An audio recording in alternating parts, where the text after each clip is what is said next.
En manchette aujourd'hui, dévoilement du budget d'Amos et de Malartic et presque 3 personnes sur 10 dans la région victimes de violences intimes. Le TVA Nouvelle Midi commence maintenant.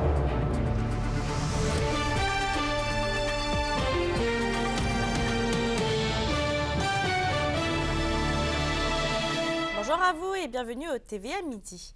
Avec la fin d'année, l'heure est maintenant au budget pour les villes, à commencer par la ville d'Amos qui a déposé le sien hier pour l'année 2024. Et Johan, après 2 années marquées par des hausses d'environ 6%, la hausse pour l'an prochain est moins drastique. On parle d'une moyenne de 2,02 % pour 2024 si on prend l'exemple d'une maison moyenne en secteur urbain qui serait évaluée à 234 742 $. Bien, le compte de taxes va augmenter de 71 $. Donc, c'est une hausse qui, oui, est moins marquée que celle des 2 dernières années. Et le maire Sébastien Dastou était fier de présenter son exercice budgétaire, d'autant plus que ces augmentations-là sont inférieures à l'augmentation du coût de la vie. Le taux d'inflation moyen pour 2023, lui, se situe à environ 4 %. De son côté, le budget de la ville passe à 50,2 millions. C'est une hausse de 2,6 %. Donc, les différents services de la ville ont dû couper dans leurs dépenses, mais ça n'affecte toutefois pas les services essentiels. Il ne faut pas non plus négliger le fait qu'on a des transferts supplémentaires. La négociation avec Québec au niveau du point de TVQ, ça nous a fait des entrées d'argent supplémentaires qui nous a développé un petit peu de marge. Nous, on a réussi à freiner un peu l'augmentation des taxes en se permettant une augmentation de 2 %. Puis si on avait été capable, on aurait peut-être fait moins. Un élément important qui a été également annoncé hier, Mélissa, c'est la réduction des tarifs pour les activités libres en sport et en loisirs. On parle d'une mesure qui vise surtout à attirer les familles vers les activités offertes à Amos. La ville a investi énormément, oui, dans la création et la réfection d'infrastructures sportives lors des dernières années, mais en raison des tarifs élevés, les familles ne pouvaient pas nécessairement les utiliser de façon fréquente. Donc, à la suite des analyses du comité des finances, il a été déterminé que la ville aurait intérêt à couper à ce niveau-là. On veut que les gens soient fiers de pouvoir utiliser nos plateaux, puis en même temps, on veut qu'ils les utilisent de façon fréquente. Alors, pour ça, il ne faut pas que ça coûte trop cher. Puis vous savez, il y a beaucoup de familles nombreuses, 2, 3, 4 enfants. Ça devenait quand même assez dispendieux pour aller passer 45 minutes à la piscine. Alors là, on a dit, écoutez, nous, ce qu'on souhaite, c'est que les gens soient actifs, qu'ils profitent des plateaux. Puis, on est arrivé avec cette belle proposition-là. Et ce soir, je vous présente les grandes lignes du plan triennal d'immobilisation d'Amos qui a également été déposé hier soir. Là, on parle de près de 55 millions de $, qui seront investis pour les 3 prochaines années. Et on se retrouve donc au bulletin de 17h58. Merci, Johan. Au plaisir. Et pour ce qui est de Malartic, il n'y aura pas de hausse de taxes pour les contribuables en 2024. C'est ce que l'administration de Martin Ferron a annoncé mardi soir lors de la présentation de son budget qui est évalué à 11,6 millions de $, soit une augmentation de 5,9 % par rapport à l'an dernier. Cependant, la ville va devoir réduire quelques dépenses dans différents services, mais les loisirs et la culture vont être épargnés. Des investissements d'environ 9 millions de $ sont aussi prévus au programme triennal d'immobilisation. Et parmi les projets, on a la réfection des rues et des conduites, un investissement dans la phase 2 des explorateurs, ainsi que l'aménagement d'une piste cyclable en milieu urbain sont prévus. On va parler maintenant d'une triste réalité. Près du tiers des Témiscabitibiens âgés d'au moins 18 ans ont été victimes de violences par un partenaire intime au cours de leur vie. C'est ce que révèle malheureusement l'enquête québécoise sur la violence commise par des partenaires intimes de l'Institut de la statistique du Québec 2021-2022 qui a été dévoilée ce matin. La région rejoint d'ailleurs la moyenne québécoise et dans une proportion d'un peu plus de 37 %, ce sont les femmes qui subissent le plus une forme ou l'autre de violence. Quant aux hommes, près de 26 % d'entre eux en sont victimes et la forme d'agression la plus courante dans la région est celle subie au plan psychologique. La question du jour TVA, une présentation de Mobilier Bélan qui vous offre depuis plus de 50 ans un service de qualité et un grand choix de matelas mobilier électro au prix compétitif que vous recherchez. À la question du jour, on vous demande de violence conjugale. Trouvez-vous que les ressources sont assez connues dans la région? Pour voter et commenter, rendez-vous au tvaabitibi.ca.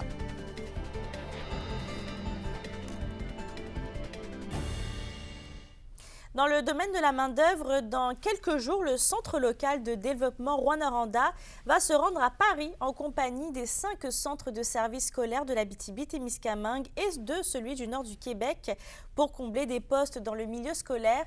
Cette nouvelle mission de recrutement à l'international s'inscrit dans le cadre des Journées Québec-France qui auront lieu les 16 et 17 décembre dans la capitale française. Le CLD va accompagner les centres de services scolaires dans leur démarche et va tenir un kiosque Panorama Québec afin de chercher des potentiels candidats. Avec lesquels le Canada et la France ont une entente. Donc déjà, c'est des passerelles qui sont reconnues. Et puis, on a déjà participé à la Journée France, donc on sait la qualité de cette mission-là. D'avoir un recours à un bassin francophone aussi, c'est facilitant pour l'intégration. Donc, chaque mission a des postes précis parfois pour voir. Donc, ceux-ci se prêtaient bien au milieu scolaire. Ce qu'on espère, c'est que ça apporte fruit pour les centres de services scolaires qui arrivent à combler une bonne proportion des postes qu'il y avait à pourvoir, avec des candidats qui ont vraiment le goût de venir s'installer en Abitibi-Témiscamingue pour favoriser les conditions de succès à l'intégration. Et on reste à Rouyn-Noranda puisque demain et vendredi, la ville va effectuer des travaux sur les joints d'expansion du viaduc Murdoch du côté de la route allant en direction de l'avenue Québec. Et durant les travaux, la circulation va se faire sur une voie seulement. Le 14 décembre de 8h à 17h, la voie de droite va être fermée et la circulation se fera uniquement sur la voie de gauche. Le 15 décembre, entre 8h30 et 17h, ce sera l'inverse. Et en cas de problème, il se pourrait que la fermeture se prolonge. On passe dans le secteur minier à Amos. La 7e édition de la journée maillage minière est fixée pour le 6 février prochain. Cette initiative a pour but d'offrir aux entreprises du territoire une occasion de promouvoir leurs produits et services, ainsi que de nouer des alliances et des partenariats dans le secteur minier. Cet événement est organisé par la ville d'Amos, la Chambre de commerce et d'industrie d'Amos-Aricana, le Centre local de développement Abitibi et l'Institut canadien des mines. En septembre 2022, près de 80 personnes de plus de 40 entreprises ont participé. Dans le monde de l'itinérance, les bonnes nouvelles cachent une dure réalité. C'est du moins ce que pensent les intervenants du milieu. Et dans ce contexte, est-il simple de se sortir de l'itinérance dans la région? Les réponses avec Anthony Dallaire. Plus faible, là, en fait. C'est vraiment difficile en région, oui, de sortir de l'itinérance. 72 heures, c'est le temps maximum que devrait passer une personne dans la rue selon les intervenants des maisons d'hébergement pour itinérants de la région. Bien, en fait, c'est vraiment un plaster qu'on met. Hein. C'est vraiment pour dire, là, maintenant, il faut répondre à la demande. On veut pas que tous ces gens-là dorment dehors, hein, c'est sûr. Donc, présentement, ce qu'on se dit, bon, bien, en attendant qu'on puisse travailler pour créer du logement. Sur le terrain, la réalité est tout autre. L'offre d'hébergement ne fait que grandir en raison du contexte économique et de la pénurie de logements. En 2 ans, c'est grosso modo 51 places de plus qui ont été ajoutées ou qui le seront à Rouyn-Noranda, à la Maison Soleil-Levant et à Val-d'Or, au Château Marie-Ève. Une situation à double tranchant, selon Stéphane Grenier, président de la Piole à Val-d'Or. Il n'y a pas d'alternative à la sortie de rue. Puis que je peux bien accompagner quelqu'un, le peigner, le rendre beau, propre, le pratiquer pour à passer des entrevues pour se trouver un logement ou un travail. Mais pour aller où? C'est ça qu'il faut se poser comme question. Puis c'est ça qui rallonge le séjour des gens dans la rue. Ayant participé au sommet sur l'itinérance de l'Union des municipalités en septembre dernier, Paul-Antoine Martel, à la ville de Val-d'Or, croit qu'il est possible de régler l'enjeu de l'itinérance à long terme dans la région. Selon lui, il faut mieux protéger les locataires, encourager la construction de logements et favoriser les échanges entre les parties prenantes. Partout dans ces milieux-là, il y a des organismes communautaires qui parfois sont un peu champ gauche, mais qui peuvent avoir un impact aussi. Fait que c'est de bien connaître les ressources qui existent dans le milieu, puis de trouver comment les mettre à contribution pour ne pas les surtaxer, mais pour qu'elles puissent remplir leur mission aussi auprès de cette clientèle-là qui ne demande pas d'aide, puis qui n'est pas visible, qui n'est pas sur les radars, qui ne se rend pas dans les milieux pour aller chercher du soutien. On voit aussi l'avenir positivement du côté de Stéphane Grenier. Pour preuve, en 2000, il n'y avait presque pas de personnes itinérantes à Val-d'Or. C'était moins de 2 ou 3 usagers qui allaient à la Piole de Val-d'Or, selon les archives que j'ai. Mais à cette époque-là, il y avait 12 de taux d'inoccupation. Les propriétaires offraient les logements meublés pour attirer du monde et puis donnaient 1 ou 2 mois gratuits. À ce moment-là, on n'aurait absolument plus d'itinérance. Anthony Dallaire pour RNC Nouvelles. Le projet de capsule vidéo visant à démystifier l'art de la commission culturelle comité consultatif de la MRC de Témiscamingue se poursuit. Les 4 prochains artistes témiscamiens qui seront dans les nouvelles capsules ont été dévoilés et ils auront la chance de présenter la pratique artistique qui les anime. Parmi eux, l'atelier Sans Pression, Michel Beauchamp, artisan de la ceinture fléchée, François Lefebvre, auto-compositeur-interprète et Nancy Couturier, artiste du verre. Les tournages vont débuter prochainement. Et toujours au culturel, plus de 43 000 acheteurs se sont donné rendez-vous sur la boutique en ligne de goûter à thé de Noël pour passer leurs commandes. L'organisme qui a pour but de faire rayonner les producteurs de la région avec 38 maraîchers, agrotransformateurs et transformateurs se dit satisfait de l'engouement de la population. Ce sont plus de 3 500 produits régionaux qui seront partagés ou offerts en cadeau durant le temps des fêtes.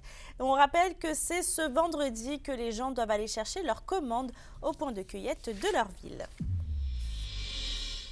Et c'est ce soir qu'a lieu le 4e duel de la 117 de la saison dans la LHGMQ. Les Foreurs sont en visite à Rouyn-Noranda pour y affronter les Huskies après avoir remporté les 3 affrontements entre les 2 équipes de la région jusqu'ici. L'avantage de la glace pourrait faire la différence dans ce duel. Les hommes de Martin Dagenet n'ont perdu qu'un seul match en temps réglementaire à l'Arena Glencore cette saison et ont remporté 9 victoires de leurs 13 matchs. La rencontre débute à 19h ce soir à l'Arena Glencore. À la météo aujourd'hui, on va avoir un temps plutôt gris. C'est généralement nuageux avec un 60% de probabilité d'averse de neige sur tous les secteurs. Il va faire un maximum de -8 avec un refroidissement éolien de -17 cet après-midi. Pour ce soir et cette nuit, on va avoir un dégagement tard ce soir dans la région.